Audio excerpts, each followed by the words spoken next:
Sotto la frescura di questo albero secolare, qui all'interno del giardino antistante il Palazzo Ducale di Palma di Montechiaro, adesso vivremo un weekend all'insegna del meglio della nostra trasmissione andata in onda tutta la settimana. Iniziamo subito a raccontare chiaramente Palma di Montechiaro.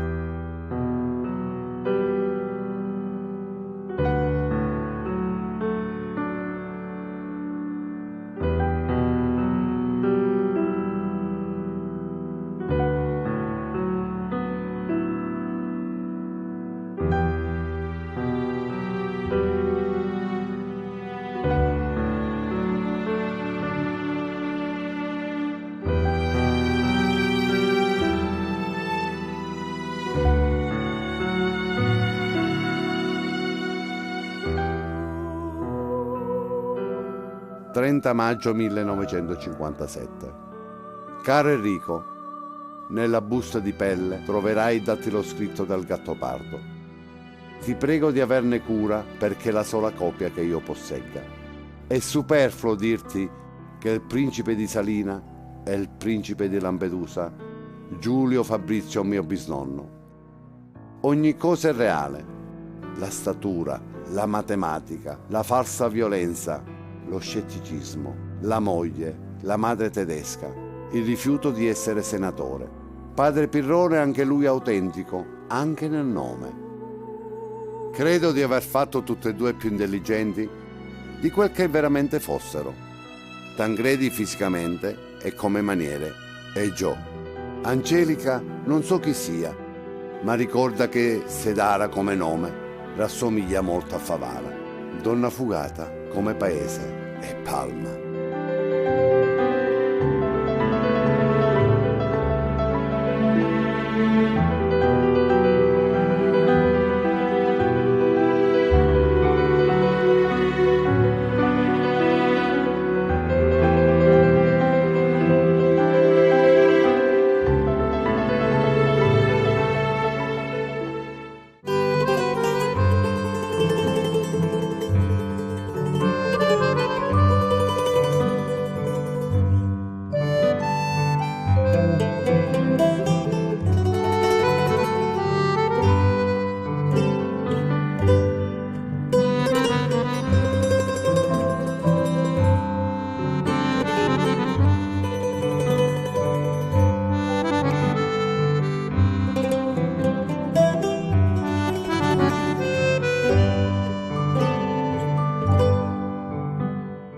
Durante mezz'ora la voce pacata del principe aveva ricordato i misteri dolorosi. Durante mezz'ora altre voci frammiste avevano tessuto un brusio ondeggiante sul quale si erano distaccati i fiori d'oro di parole inconsuete: amore, verginità, morte. Maria, grazia plena, Dominus tecum, benedicta in mulieribus e benedictus fructus ventris tui, Iesus. Santa Maria, Mater Dei, ora pro nobis peccatoribus, nunc et in hora mortis nostre. Amen. Ave Maria, grazia plena, Dominus tecum, benedicta in mulieribus e benedictus fructus ventris tui, Iesus. Santa Maria, Mater Dei, ora pro nobis peccatoribus, nunc et in hora mortis nostre. Amen. Ave Maria, grazia plena, Dominus tecum, benedicta in mulieribus e benedictus fructus ventris tui, Iesus. Santa Maria, Mater Dei, ora pro nobis peccatoribus, nunc et in hora mortis nostre. Amen. Che è successo? Parla!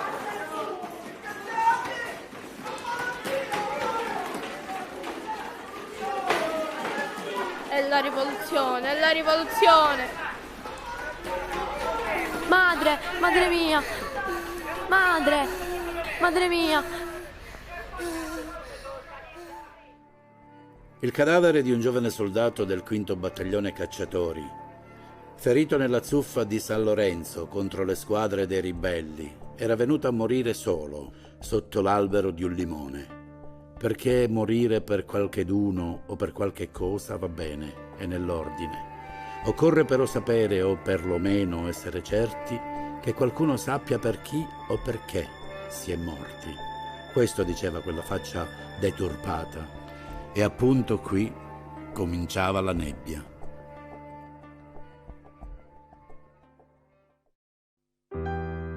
Mentre si radeva la guancia destra, vide nello specchio dietro la sua la faccia di un giovanotto, un volto magro, distinto, con un'espressione di timorosa beffa. Non si voltò e continuò a radersi. Tancredi, cosa hai combinato stanotte? Stanotte, zione, niente.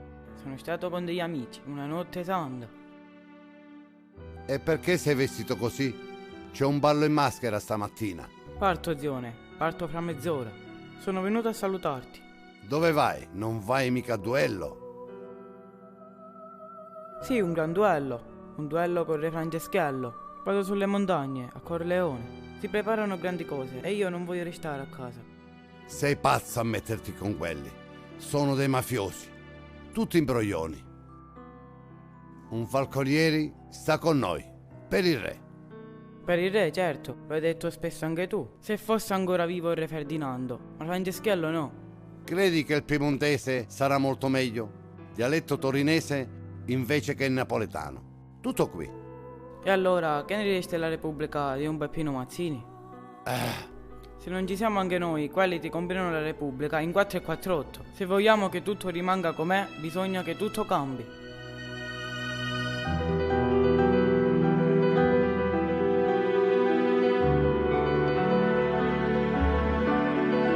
Abbracciò lo zio un po' commosso. Arrivederci, a presto! Ritornerò con il tricolore!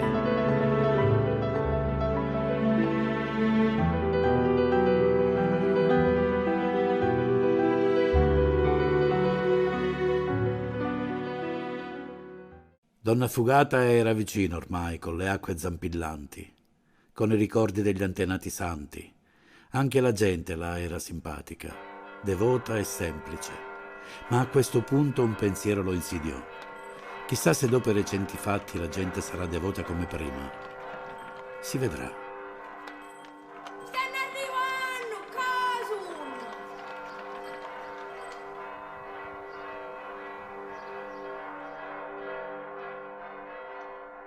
Al di là del breve ponte, le autorità stavano ad attendere. Vi erano lì Don Calogero Sedara, il sindaco, con i fianchi stretti della fascia tricolore.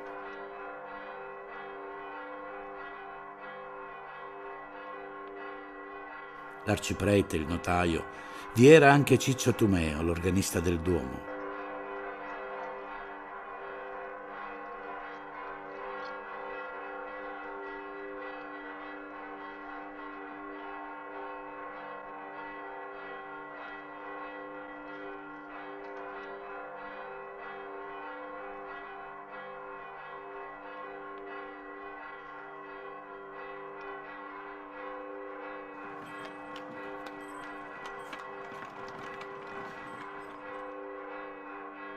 Appena le carrozze entrarono sul ponte, la banda musicale attaccò con foga frenetica Noi siamo Zingarelle, primo strambo e strano saluto, che da qualche anno Donna Fugata porgeva al suo principe.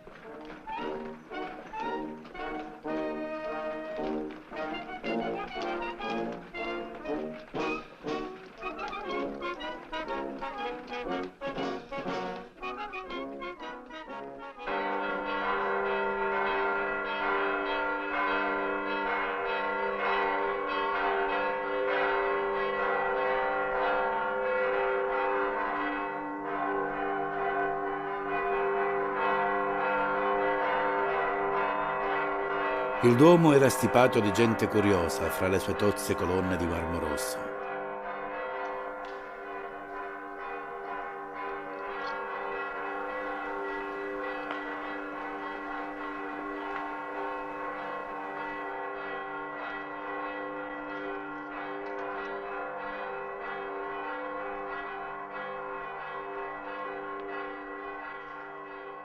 La famiglia Salina sedette nel coro.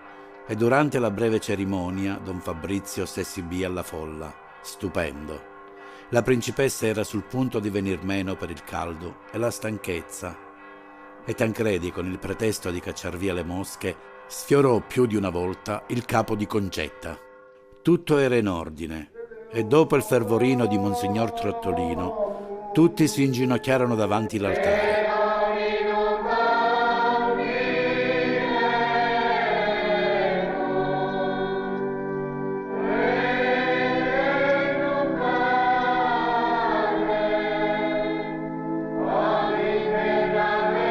Si avviarono verso la porta e uscirono nella piazza abbrutita dal sole. Al basso della scalinata le autorità si congedarono e la principessa, che aveva avuto bisbigliate le disposizioni durante la cerimonia, invitò a pranzo per quella stessa sera il sindaco, l'arciprete e il notaio. L'arciprete era scapolo per professione e il notaio per vocazione, e così la questione delle consorti per essi non poteva porsi. Languidamente, l'invito al sindaco venne esteso alla di lui moglie. Se le loro eccellenze lo permettono, verrò con mia figlia, con Angelica, che da un mese non fa altro che parlare del piacere che avrebbe a essere da loro conosciuta da grande.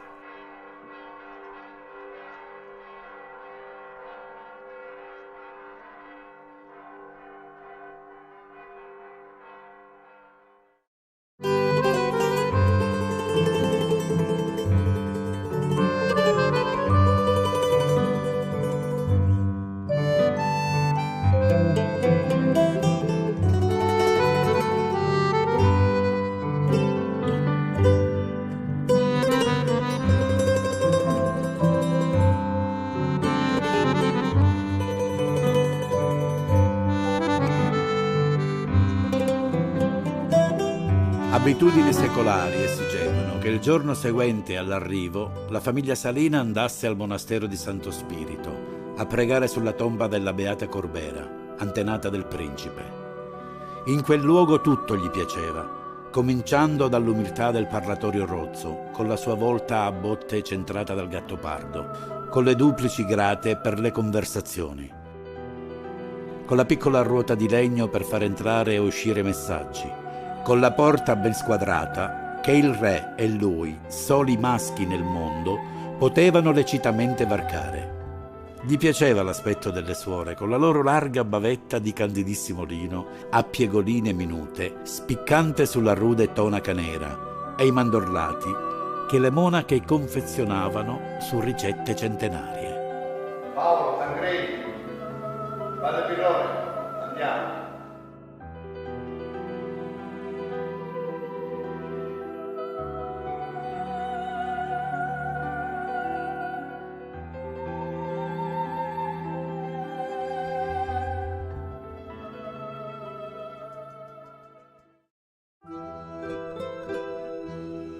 Quando i cacciatori giunsero in cima al monte, apparve l'aspetto vero della Sicilia, quello nei cui riguardi città barocche ed aranceti non sono che fronzoli trascurabili, l'aspetto di un'aridità ondulante all'infinito, in groppe sopra groppe, sconfortate e irrazionali, delle quali la mente non poteva afferrare le linee principali, concepite in una fase delirante della creazione.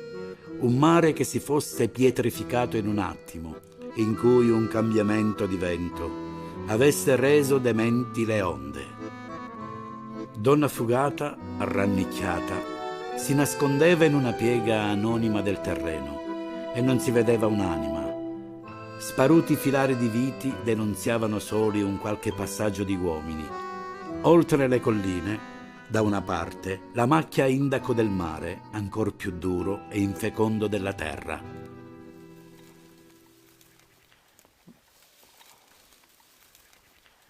E voi, don Ciccio, come avete votato il giorno 21? Di cosa avete paura? Potete parlare, siamo solo noi qua. Il giorno del plebiscito, per le strade del paese, si erano visti aggirarsi stanchi gruppetti di giovanotti con un cartellino recante tanto di sì. Verso le 4 del pomeriggio il principe si era recato a votare con padre Pirrone. Giunto in un locale del municipio, dove era il luogo di votazione, fu sorpreso, vedendo come tutti i membri del seggio si alzarono, quando la sua statura riempì l'intera altezza della porta. Dopo, il seggio elettorale venne chiuso. Gli scrutatori si posero all'opera ed a notte fatta venne spalancato il balcone. Don Calogero, alla folla invisibile nelle tenebre, annunziò che a Donna Fugata il plebiscito aveva dato questi risultati. Iscritti 515, Votanti 512. Sì 512. No 0. L'Italia era nata in quella accigliata sera a Donnafugata. Nata proprio lì, in quel paese dimenticato.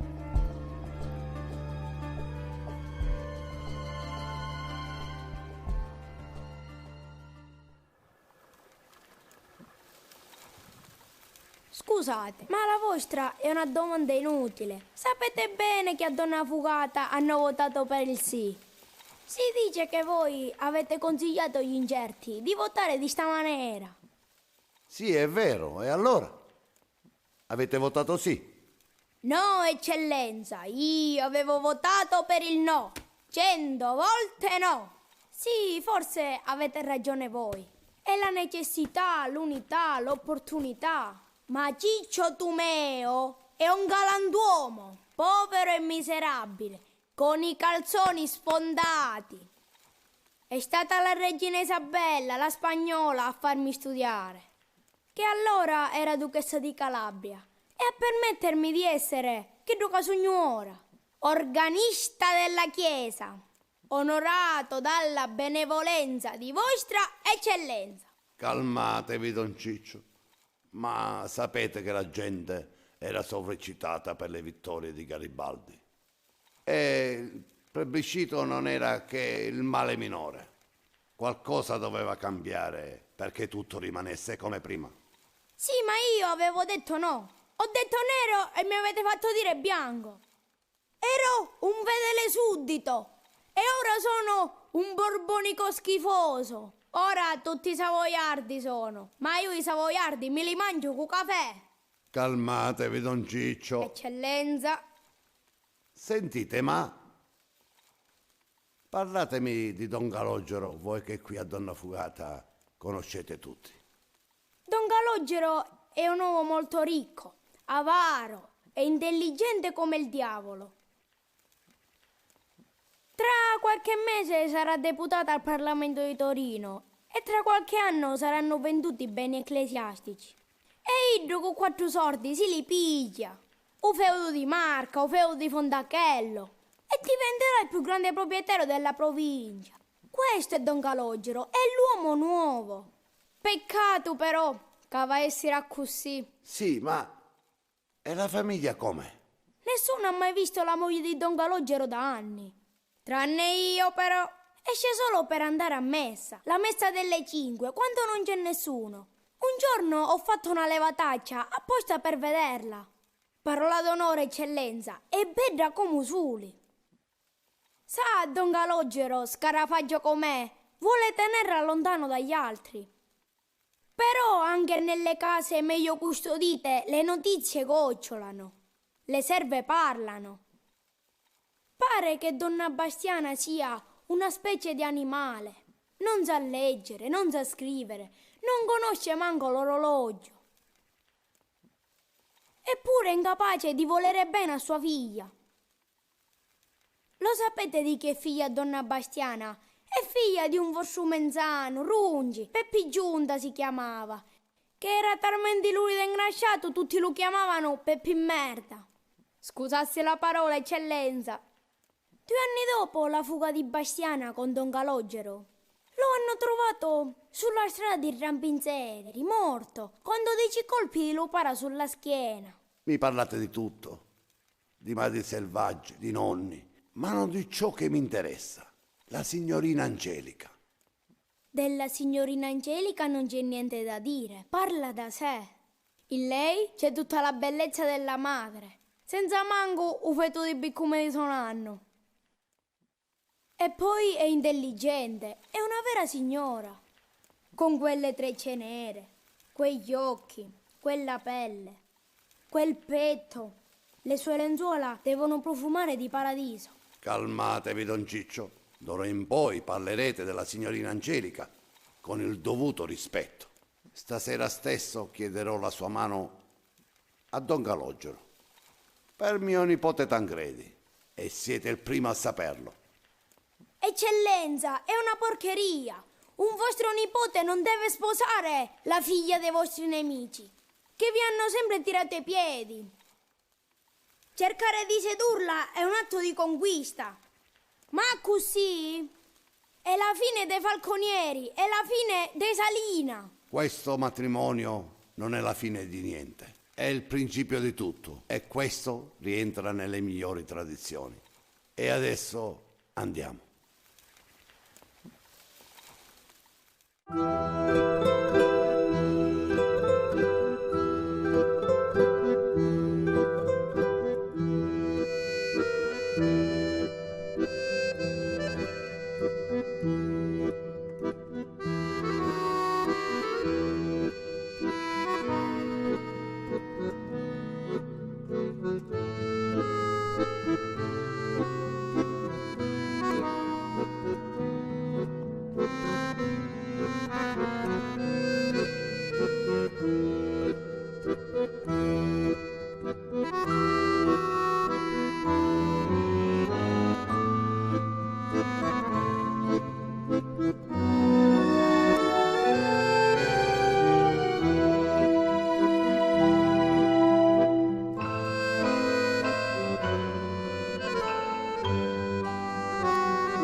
Uno di quei giorni, don Fabrizio aveva ricevuto una lettera dal prefetto di Girgenti. Gli annunziava l'arrivo ad una fugata del cavaliere Aimone Chevallé di Monterzuolo.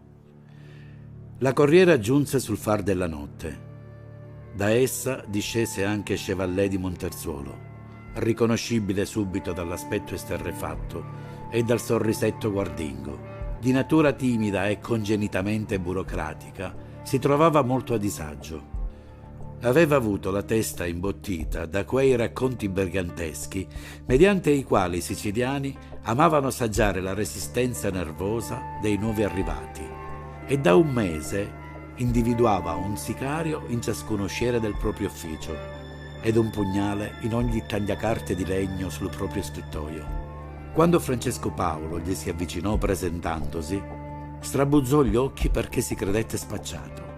Ma l'aspetto composto e onesto del ragazzone biondo lo rassicurò alquanto, e quando poi comprese che era invitato ad alloggiare a Palazzo Salina, fu sorpreso e sollevato. Appena seduto, Chevallé espose la missione della quale era stato incaricato. Noi fummo i gattopardi, i leoni. Quelli che ci sostituiranno saranno gli sciacalletti, le iene. E tutti quanti, gattopardi, sciacalli e pecore, continueremo a crederci il sale della terra.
l'evento sportivo più atteso, la manifestazione più importante del calcio dilettantistico siciliano.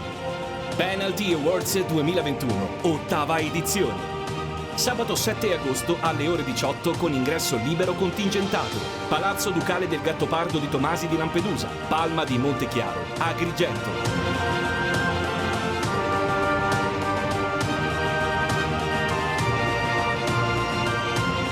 Penalty Awards 2021, 8ª edizione.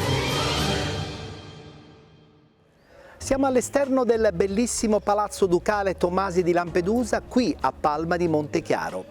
Adesso continuiamo a raccontare questa bellissima location, però prima ci guardiamo la clip riguardante le nomination del campionato di eccellenza.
è l'evento sportivo più atteso, la manifestazione più importante del calcio dilettantistico siciliano. Penalty Awards 2021, 8ª edizione. Anche per quest'anno ritorna l'appuntamento con il galà sportivo più coinvolgente della Sicilia. Tutti gli addetti ai lavori ed inoltre giornalisti, personaggi della cultura, dello spettacolo e della televisione vi aspettano nella meravigliosa location del cortile interno del Palazzo Ducale del Gattopardo di Tomasi di Lampedusa, a Palma di Montechiaro ad Agrigento. Dal cuore della Sicilia, tra le profumate ginestre e lo splendido azzurro spicchio del mare Mediterraneo. Penalty Awards 2021, 8ª edizione, sabato 7 agosto alle ore 18 con ingresso libero contingentato. Palazzo Ducale del Gattopardo di Tomasi di Lampedusa, Palma di Montechiaro, Agrigento. Presenta Ettore Tortorici.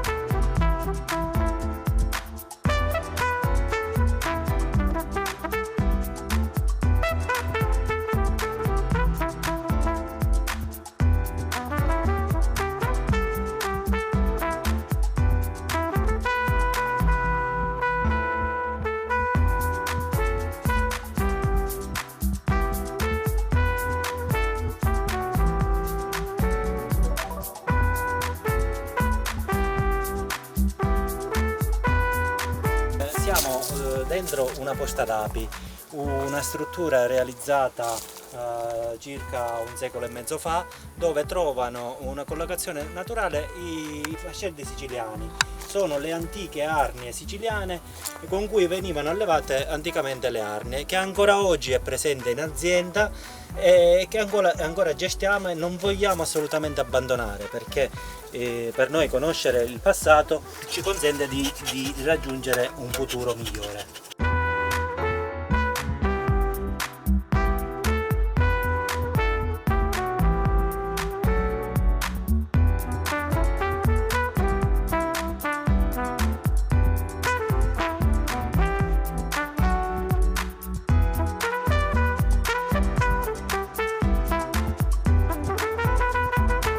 Proviamo ad aprire una.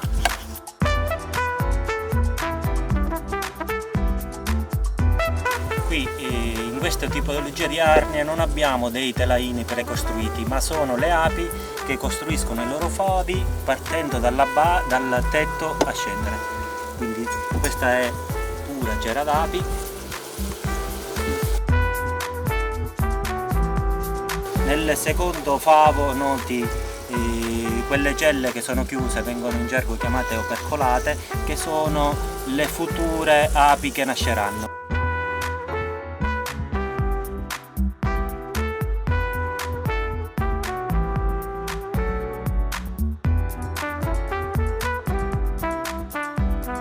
Noi stacchiamo con l'attrezzatura idonea per questo tipo di arnie quasi nota, già l'abbiamo fatto nel mese di maggio. Stacchiamo il favo, lo mettiamo in un recipiente apposito, poi lo portiamo dentro il laboratorio dove il miele viene pressato. In questo caso viene pressato, in questo tipo di arnie non viene centrifugato. Nelle arnie moderne che abbiamo in un'altra postazione, i telaini vengono messi nello smielatore, che è una centrifuga, dove poi per forza centrifuga il miele viene allontanato dal favo. Una cosa a cui teniamo, e noi cerchiamo di mantenere in purezza l'ape nera sicula. In Sicilia si è sviluppata questa razza di ape, quindi noi abbiamo adottato tutte le strategie necessarie per condurre i nostri apiari con questa razza, l'ape nera sicula. Una razza siciliana e quindi si adatta meglio al nostro territorio.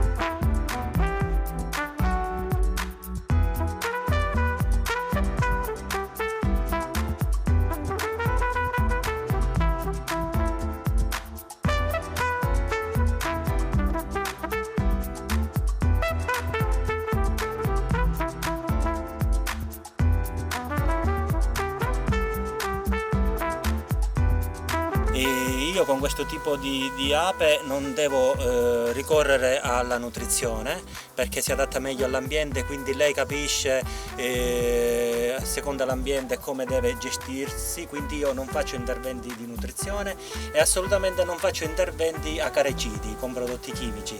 Una delle piaghe più forti in apicoltura è la varroa, un acaro che parassitizza le api, e la penerasicola è molto resistente a quest'acaro. Di conseguenza io abbatto questo tipo di costi, ottengo un miele che non ha subito alcun trattamento chimico.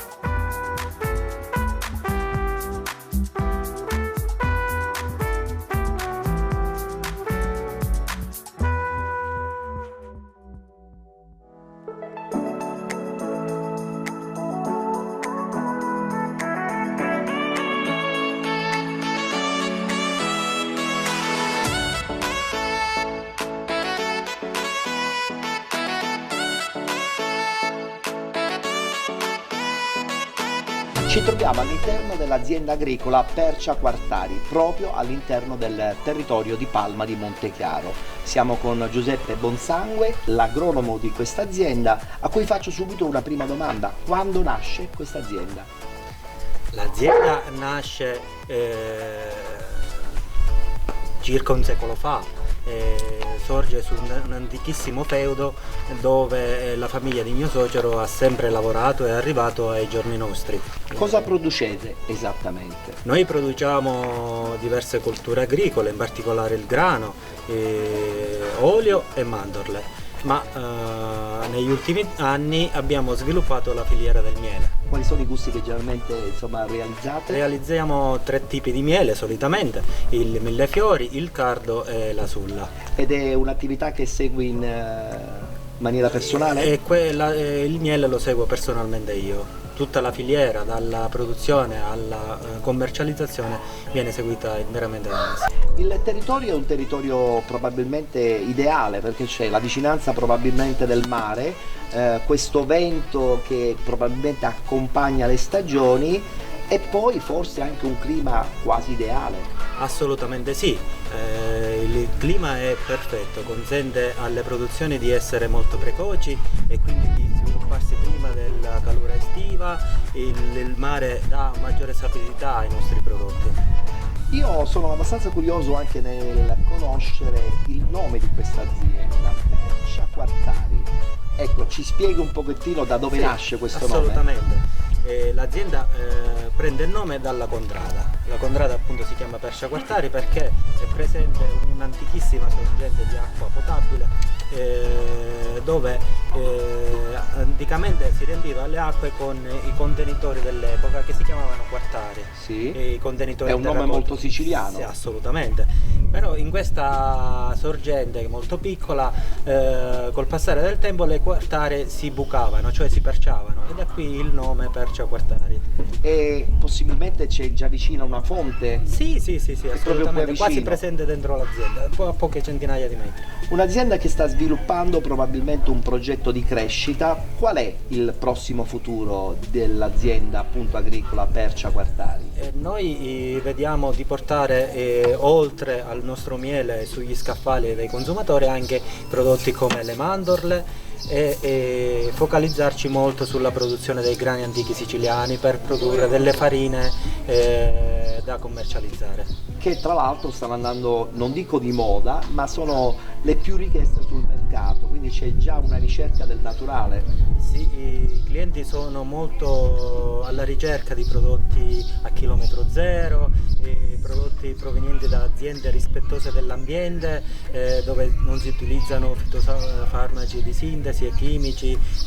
Noi siamo molto rispettosi del territorio e dell'ambiente che ci circonda. Ma lo avete fatto da sempre oppure diciamo che siete stati un po' costretti sulla richiesta? No, assolutamente. Mio suocero che ha la veneranda età di 85 anni ancora coltiva le terre ed è sempre stato un coltivatore di grano e quindi questa cosa ci è stata trasmessa. Sì.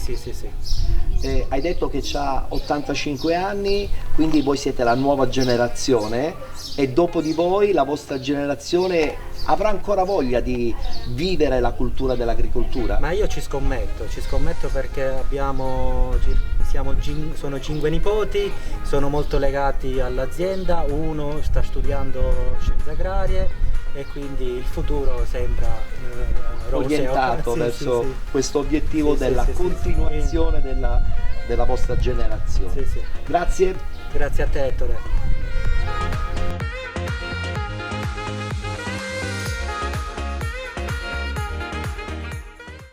È l'evento sportivo più atteso, la manifestazione più importante del calcio dilettantistico siciliano. Penalty Awards 2021, ottava edizione. Sabato 7 agosto alle ore 18 con ingresso libero contingentato. Palazzo Ducale del Gattopardo di Tomasi di Lampedusa, Palma di Montechiaro, Agrigento.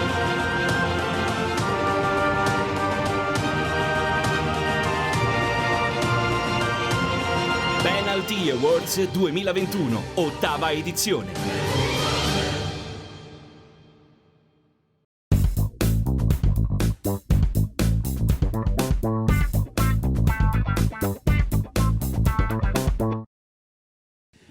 Allora, il quarto e conclusivo premio speciale è sempre un premio molto carico di spettacolo, perché all'interno della nostra manifestazione inseriamo il premio personaggio TV dell'anno.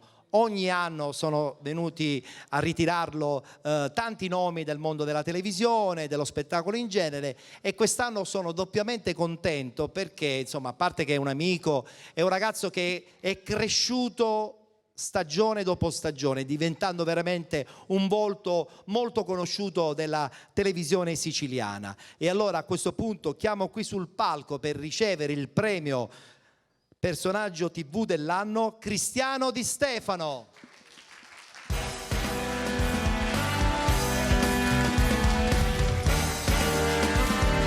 Tu non sei un giocatore. Non sei un giocatore. Ah no. Mi sembra una fetta di carne, come diciamo noi qua a Catania. Buonasera a tutti, grazie. Grazie per questa accoglienza, grazie per il vostro calore.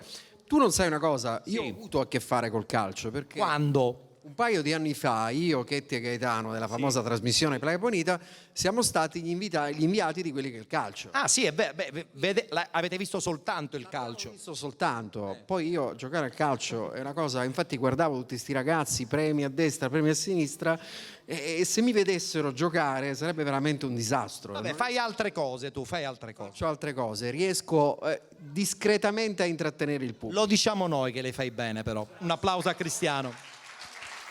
Allora, senti Cristiano, prima di ricevere questo premio volevo chiederti a questo punto cosa succederà la prossima stagione, se te ne vai in vacanza oppure insomma... Ma perché non puoi andarci? Ma perché non dovete andare mai in vacanza voi artisti? Mi spiegate perché? Ero là prima, mi era venuto un attacco di sonno, ma non perché la tua trasmissione è noiosa, perché sono reduce da una stagione di insieme e neanche il tempo. Stamattina mi hanno detto guarda che devi iniziare Playa Bonita. Quindi addirittura il mio primo servizio di Playa Bonita stamattina, insieme è finito ieri, che era mercoledì, mercoledì l'altro ieri, e quindi neanche il tempo, come vedi, siamo già al lavoro. Beh, però tu ti diverti facendo Playa Bonita, dai, lo sappiamo. Quello che dicono tutti, e tu ti diverti. C'è 40 gradi sotto il sole, e si diverte, giusto? Sei sempre attorniato di belle donne, quindi. Già me ne basta una donna, anzi ce ne sono due, basta. Bastano. Allora, a premiarti con il ritorno qui sul palco, insomma, il presidente della FIGC di Catania, Teresa Chiara, eccola qui. Come se ne capisce, infatti. Poc'anzi è stata inserita in una premiazione per un uomo dello sport, adesso per un uomo della televisione. Allora, consegniamo a Teresa il premio da consegnare a Cristiano Di Stefano. Questo passaggio ufficiale, e lo accompagniamo con l'applauso del pubblico.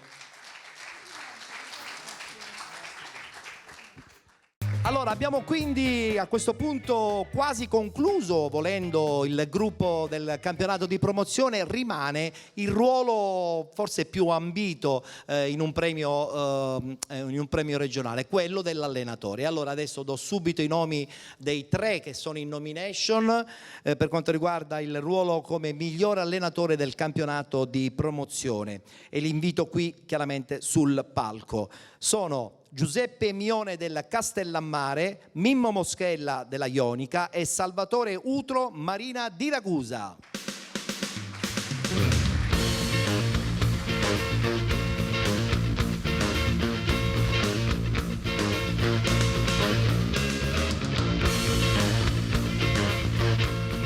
Ciao Salvo, mister, ciao Mimmo.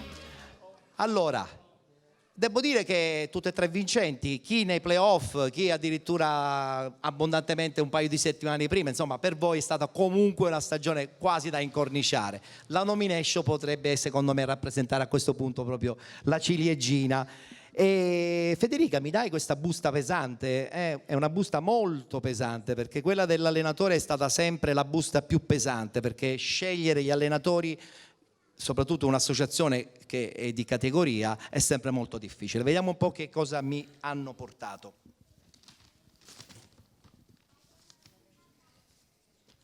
Allora, vince il titolo, chiamiamolo così, però già stare in nomination va bene pure, come miglior allenatore per la stagione 2017-2018 nella categoria promozione, Salvatore Utro Marina di Ragusa. Consegniamo la targa. Tra poco arriverà anche per voi, e la battuta con Salvatore è subito, immediata, diretta. Meglio di così non poteva andare. Coppa e soprattutto anche il campionato. Adesso è arrivata la ciliegina del premio Penalty Awards, doppia, tripla in questo caso, felicità. Sì, buonasera a tutti, grazie per l'invito, ringrazio tutta l'organizzazione. Essere già nelle nomination con 64 squadre, con 64 colleghi, già era un motivo di orgoglio, una stagione incredibile da conservare e che debba essere di buon auspicio. Naturalmente io condivido questo premio con i miei atleti, che sono stati loro gli attori principali di queste vittorie nel campo, perché senza gli atleti è dura, la loro disponibilità e la loro intelligenza. E poi divido questo premio con tutte le persone che mi sono state accanto e con la società che mi ha permesso di svolgere il mio lavoro senza troppi problemi e con grande professionalità. E quando questo succede i risultati arrivano, giustamente, perché la società è importante nel gestire l'allenatore e il gruppo. Giuseppe, devo dire che anche voi, insomma, Castellammare come società, inaspettatamente, tra l'altro con una rivalità interna, perché c'è un'altra città di Castellammare nel vostro girone, avete fatto quadrato, siete arrivati in finale, avete vinto. È ancora più bello secondo me vincere poi con un percorso più lungo, o sbaglio? No, è molto più bello, anche perché è veramente inaspettato. Noi avevamo nel girone due squadroni come Partinico e Salemi, che hanno veramente una rosa veramente di categoria superiore, e il nostro progetto non era di salire di categoria. Noi lavoriamo molto sui giovani. È da 4 anni che stiamo lavorando così, abbiamo vinto un titolo juniores regionale 3 anni fa e tutti questi ragazzi adesso sono titolari in prima squadra, e quindi questo ci rende veramente pieni di orgoglio per quello che abbiamo fatto. Come ti dicevo, non era per niente preventivato, però cammin facendo la squadra ha trovato una bella struttura. Noi abbiamo, Sasà in questo mi ha anticipato, un'ottima società che ci fa lavorare bene, dai magazzinieri che ci fanno stare bene, ai dirigenti con cui voglio condividere questa nomination, Peppe Norfo, Nino Mancuso, e devo dire un gruppo in cui veramente si sta bene, e i risultati sono frutto di quello che abbiamo fatto veramente. Complimenti anche alla Ionica, insomma, terza nomination, avete fatto quasi un unplane, stare dentro le nomination è sempre una grande soddisfazione. Anche voi della Ionica probabilmente ancora amareggiati dalla scorsa stagione, avevate quella grinta che poi è stata quella che ha fatto la differenza in una stagione che comunque è sempre lunga. Sì, abbiamo fatto una grande stagione, abbiamo coronato un percorso di 2 anni con questa grande promozione, abbiamo fatto 50 risultati utili consecutivi in 2 anni. Abbiamo perso 2 partite, quindi dalla prima dell'anno scorso e la settima del girone di ritorno di quest'anno. Abbiamo un'imbattibilità casalinga che dura da 2 anni, quindi dico grosso merito alla società, al gruppo. Mi vanto e vanto la società di aver allenato dei ragazzi che abbiamo cresciuto anche nel settore giovanile, quindi abbiamo parecchi giovani, 2000, 2001 e 99, e quindi siamo fieri di aver fatto questo e continueremo a divertirci sicuramente. La parola divertimento deve sicuramente mai mancare in una squadra, soprattutto nel settore dilettantistico. Grazie, complimenti ragazzi e buona stagione prossima che tra poco inizierà.